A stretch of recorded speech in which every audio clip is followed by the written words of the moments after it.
Welcome in A part of lecture 11. In today's lecture we will start our second central difference formula, which is Gauss backward interpolation formula. In today's lecture we will first write the Gauss backward interpolation formula and then solve one questions. And in the B part of 11 lecture we will try to find derivation of this one. ठीक है, तो first what is Gauss backward interpolation formula, how to write this and कौन से interval में best result देगा वो हम करते हैं. जैसे हमने previous lecture 10th A part of lecture 10th में हमने किया था गॉस फॉरवर्ड इंटरपोलेशन. ठीक है, तो ऑन द सेम लाइंस हम करेंगे आज गॉस बैकवर्ड इंटरपोलेशन फार्मूला. तो to write the Gauss backward interpolation formula we first construct our centre difference table. वही आपके जो टेबल बनाते हैं. ठीक है, तो इसमें आपको एक एक्स नोट कंसिडर करना होता है, मतलब जिसके नियर अबाउट हमें वैल्यू एस्टिमेट करनी है. तो that point is my ex note and इस एक्स नोट की कॉरेस्पॉन्डिंग जो वैल्यू होगी टेबल में वो हमारी होगी वाई नोट. ठीक है, अब क्योंकि ये फॉर्मूला है बैकवर्ड का मतलब होता है पहला स्टेप आपने फॉरवर्ड नहीं चलना, फर्स्ट स्टेप आपको अपवर्ड चलना है. जैसे न्यूटन बैकवर्ड फॉर्मूला किया था ना, उसमें u प्लस वन स्टेप पहले आता है. ठीक है, तो इसमें आपने टर्म्स तो लेनी है यहाँ पर, नेक्स्ट स्टेप लेना बैकवर्ड फिर डाउनवर्ड, मतलब पहला स्टेप आपको बैकवर्ड चलना है अगर आपको गॉस बैकवर्ड इंटरपोलेशन लेना है. तो पहला बैकवर्ड फिर फॉरवर्ड फिर बैकवर्ड फिर बैक फॉरवर्ड फिर बैकवर्ड, और जहाँ आपका वाई नोट है ना ये आपकी सेंट्रल लाइन होगी. तो ये तो आपकी differences values आ गई. Now the question is what is the coefficients? As name is Gauss backward, तो पहला y नोट का कोफिशिएंट होगा 1. बैकवर्ड चले गए तो पहला स्टेप u. यहाँ तक फॉरवर्ड और बैकवर्ड दोनों फॉर्मूले आपके सेम चलते हैं. ठीक है, अब यहाँ आपका आएगा पहला स्टेप u प्लस 1, मतलब आपको सब्सक्रिप्ट फॉर्म में करना है तो u प्लस 1 2 टाइम, या आप ऐसे याद कीजिए u plus 1 u by 2 factorial होता है. तो नेक्स्ट स्टेप क्या आएगा, आपको पूरा करना होता है u प्लस 1 u और फिर u माइनस 1. जब u माइनस 1 हो जाए फिर u नेक्स्ट प्लस 1 से वैल्यू है, फिर माइनस की करनी है, फिर प्लस फिर माइनस, ऐसे चलना है. तो इसमें थर्ड जो कोफिशिएंट होता है वो आपका u प्लस 1 u बाई 2. तो नेक्स्ट वैल्यू क्या आएगी, प्लस 1 u होगा तो next minus 1 by 3 factorial. Next में क्या होगा, माइनस वाले पूरे हो चुके हैं तो आप प्लस लोगे, मतलब u प्लस 1 हो जाएगा, u plus 1 u plus 2 u plus 1 u minus 1 by 4 factorial. अगर नेक्स्ट स्टेप भी लेना है आपको तो प्लस 2 की है ना, तो अभी आपको u माइनस 2 की टर्म करनी है. अगर मान लो टेबल बहुत बड़ी है और इसे आपसे कह दें कि इससे नेक्स्ट वैल्यू भी लिख के बताओ तो क्या आएगी. देखो यहाँ u प्लस 2 सॉरी ये पूरा हो चुका है. तो नेक्स्ट स्टेप जो होगा ना इसका वो u प्लस 3 होगा. उससे अगले में क्या होगा, u माइनस 3 वाली टर्म भी इंक्लूड हो जाएंगी, और जितने u की प्रोडक्ट होते हैं उतने फैक्टोरियल से डिवाइड होगा. तो how to write the formula and when it give best result. u अगर इस रेंज में हो ना तो ये आंसर बेस्ट देता है. क्वेश्चन जब हम करेंगे तो हमें ये रेंज देखनी होगी. We should consider our X naught such that my u lies in this interval. Include भी हो जाता है ये आपका, -½ इंक्लूड हो सकता है. तो व्हाट इज द फॉर्मूला, देखिए पहले वाई नोट था तो आपने करना क्या है, जस्ट इसको और इसको मल्टीप्लाई कर दो तो आपकी ये टर्म बन जाएगी. ये और ये मल्टीप्लाई होगा तो ये टर्म आ जाएगी, ये और ये मल्टीप्लाई होगा तो आपको ये टर्म मिल जाएगी. ठीक है, जब इसको और इसको मल्टीप्लाई करोगे तो ये टर्म, और इसको और इसको मल्टीप्लाई करोगे तो यू गॉट दिस टर्म. ठीक है, ये तो फॉर्मूला लिखने का तरीका है आपका. अब सम टाइम ऐसा हो सकता है कि आपको ये फॉर्मूला इस तरह से लिखने में बड़ा लेंथी लगे, वैसे ईजीएस्ट वे ये होता है. ये मेमोराइज करना आसान नहीं है, बट बुक में ये भी मेंशन है तो आप इसे देख सकते हो. It's just subscript form. कैसे लिखा है देखो, u एक बार है तो u1, यहाँ u प्लस 1 से स्टार्ट है और कंटिन्यू प्रोडक्ट 2 की है तो 2 फैक्टोरियल. यहाँ u प्लस 1 से स्टार्ट है, कंटिन्यू प्रोडक्ट 3 की है. यहाँ u प्लस 2 से स्टार्ट है, कंटिन्यू प्रोडक्ट 4 की है तो 4 लिख दिया. u प्लस 2 से स्टार्ट है, कंटिन्यू प्रोडक्ट 5 की है. ठीक है, तो ये फॉर्मूला भी आप मेमोराइज कर सकते हो.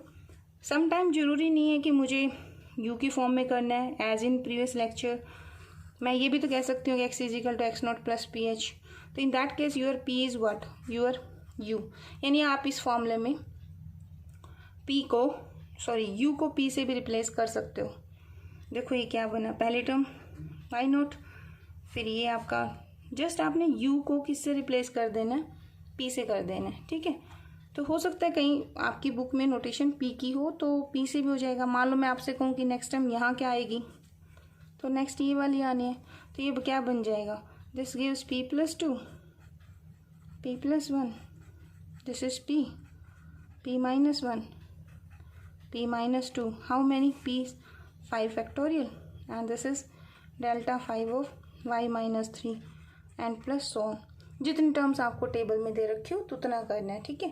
तो let us take one example based on Gauss backward interpolation formula. Question है, interpolate by means of Gauss backward formula the population of a town for the year 1974 given that. ये tabular form आपको given है, year दिया हुआ है 1979, values दी है in thousands, population 12,000 दी हुई है। 1949 में किसी टाउन की पॉपुलेशन है 15,000, 1959 में 20, 1969 में 27, 1979 में 39, 1989 में इट्स वैल्यू इज 52, ठीक है। तो इम्पोर्टेंट क्वेश्चन है, थोड़ा पूछा हुआ है। अब आपको इसने ना बाउंड कर दिया कि you have to apply only the Gauss backward interpolation formula. करने को तो हम देखो टेबुलर वैल्यू काफ़ी गिवन है, तो हम इसमें न्यूटन फॉरवर्ड भी लगा सकते थे विद माइनर एरर्स, बट इसने कहा कि बैकवर्ड ही अप्लाई करो। वैसे ही फॉरवर्ड से ज़्यादा बेटर आंसर देता, ठीक है। तो अब जो कहा है वही करते हैं।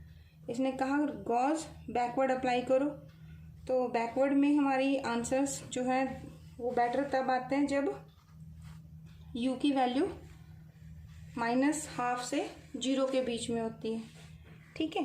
तो वो चीज़ देखते हुए सेंटर कहाँ लें, 1974 इक्वली डिस्टेंस पे है, यहाँ पे भी है और यहाँ पे है, ठीक है, 1974।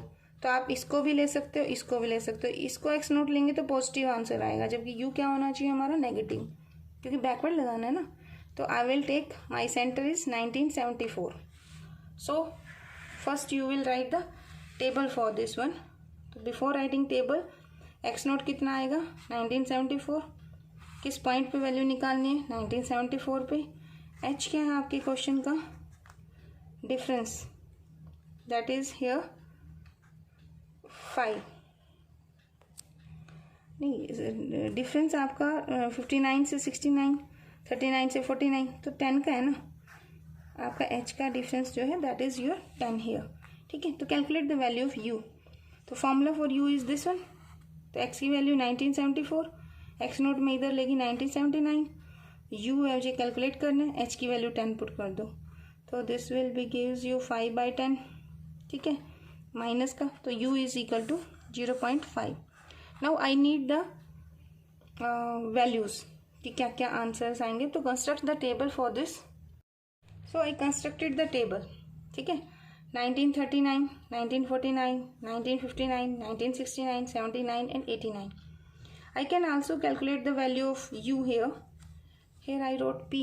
अभी आपके क्वेश्चन में u चल रहा था, आप u लिख सकते हो। कैसे किया मैंने, देखिए, my connection is x is equal to x naught plus u of h.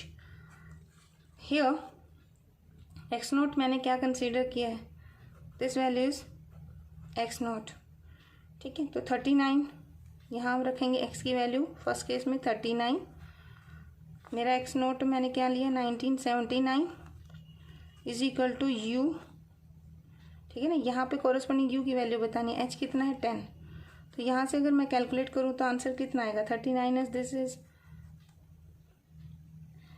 ये आपका -4 आएगा इसमें। तो आप ये चेंज कर लो, -4, -3, -2, -1, this is 0 and it's value is 1, ठीक है। ये मैंने यहाँ 0, ये आपका 1, -1, -2, -3, -4। एक्चुअली मैंने सेंटर पहले दूसरा लिया हुआ था ना, इसलिए आंसर चेंज हो गए। चलिए अब corresponding value of y, population जब 39 है, सॉरी ईयर जब 39 है, पॉपुलेशन आपकी 12 है, year 49, 1949 population is 15, 59 population is 20, When year is 1969, population is 27. Year is 1979, population is 39. When year is 1989, population is 52,000. ठीक है.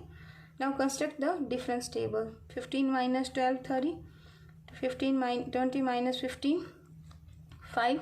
27 minus 20, 7. 39 minus 27, it gives 12. And 52 minus 39, 13. Now second difference is 5 minus 3 in the center of these two, 2.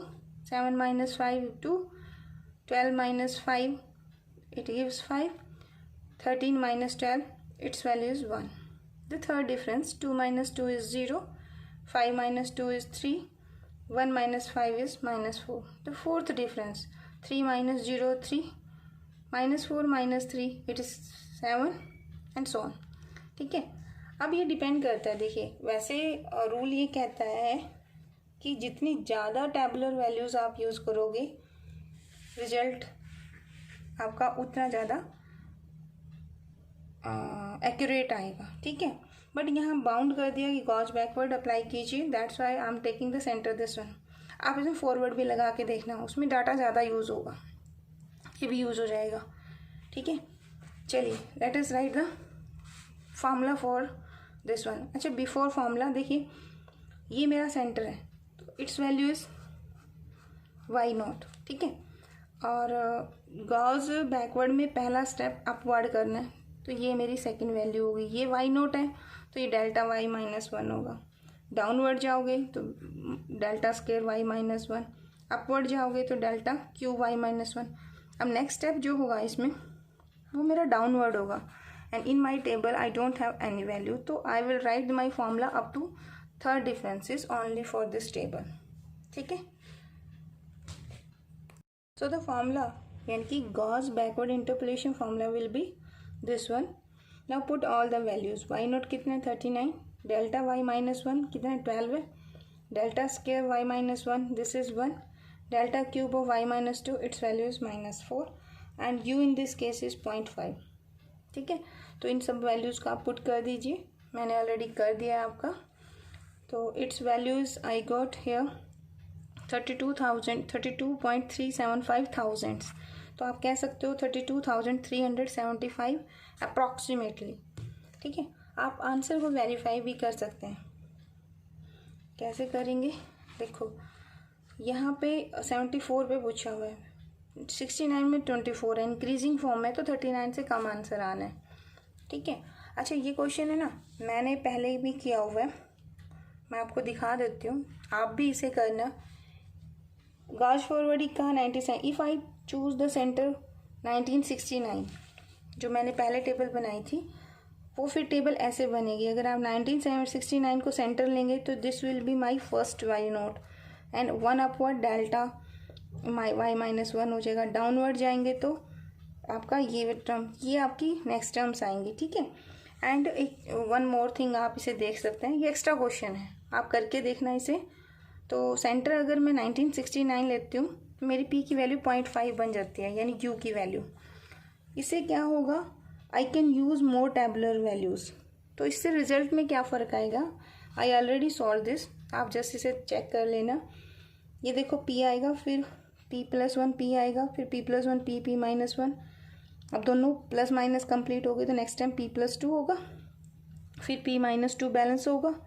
अगर next भी आ जाता है ना तो p+3 से start होता. तो ये तो चीज़ क्लियर होगी आपको. ठीक है. अब ये आपका वाई नोट, फिर अपवर्ड, फिर डाउनवर्ड, फिर अपवर्ड, फिर डाउनवर्ड, फिर अपवर्ड, ये आपकी टैबुलर वैल्यूज़ कॉरस्पॉन्डिंग पुट कर देना. देखो पहले मैं 27 पुट किया, फिर 7 पुट किया, फिर 5 पुट किया, फिर 3, फिर 7 माइनस का और फिर माइनस का 10. आई ऑलरेडी ये कैलकुलेट किया हुआ है मैंने. तो मेरा आंसर कितना आया 32.3475. यानी चेंज कहाँ आता है, अगर आप सेंटर को थोड़ा सा ऊपर नीचे चेंज करते हो तो आपकी वैल्यूज़ में फ़र्क पड़ जाता है. ठीक है. तो अगर एग्जैक्ट फंक्शन मेरे पास होता तो मैं एग्जैक्टली देख लेती किसके पास एग्जैक्ट आंसर आएगा. तो ये हमारा सेंटर सेलेक्ट करने पर डिफरेंसेस आने के चांसेस रहते हैं. तो इसमें आपने आज सीखा क्या लर्न किया, गॉस बैकवर्ड इंटरपोलेशन फॉर्मूला क्या है, and it gives the better result according to the derivation conditions when u is -12 to 0. We solve one question by taking u -12 and u as half. ठीक है, तो we found this one is the difference in the values of tabulated. देखो बस 43 आया, इसमें round of करूँ तो 44 बन जाएगा. ये 75 है, यानी डिफरेंस कितने का आया, ये 44 लास्ट में, ये 75. तो आपका 20 के आसपास का डिफरेंस आ जाता है अगर आप सेंटर की वैल्यू को चेंज करते हैं. लेकिन यहाँ पर आपने सिर्फ 1 2 3 4 टैबलेट वैल्यू यूज़ किए, यहाँ आपने 6 किए, तो कैलकुलेशन वर्क आपका ज़्यादा हो गया. ठीक है, तो ये थोड़ा सा चेंज है. अब इनमें ये फ़र्क है. इस प्रॉब्लम को सॉल्व करने के लिए we use Stirling and the Bessel formula, and Bessel formula drive from this Gauss forward and Gauss backward formula. तो अगर आपको ये दोनों लर्न है तो we can easily drive the Bessel formula, and ये हम करेंगे अपने 12th लेक्चर के अंदर. ठीक है, थैंक यू फॉर वॉचिंग.